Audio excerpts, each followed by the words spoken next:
L'arme la plus redoutable, c'est justement de s'exprimer, mais de s'exprimer de façon structurée, cohérente et organisée. Quand je vois les lives qui sont faits sur des sujets qui sont pas de grande importance et des sujets qui sont en réalité en vocation à amuser les gens, je vois les milliers de personnes connectées, mais quand il s'agit de sujets sérieux, on voit des dizaines de personnes connectées. Donc, si on pouvait avoir des milliers de personnes connectées sur des sujets d'importance capitale, comme la cherté de la vie, comme l'éducation nationale, comme la valorisation des métiers d'artisans, comme la santé, comme la recherche et le développement, tu t'imagines bien qu'il y a une vraie pression sur les leaders qui allaient s'organiser autrement, allaient se structurer autrement.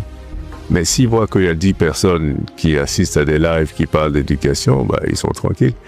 Et qui voient qu'il y a 45 000 personnes qui sont connectées à des lives qui parlent de Whoopi, c'est essentiellement de leur faute parce qu'en réalité, ce sont eux qui choisissent les dirigeants. Nous sommes dans des systèmes politiques où les gens sont dans une logique de fan club. Voilà, c'est-à-dire que j'ai un leader, je suis fan de lui, quels que soient ses agissements, je suis fan de lui.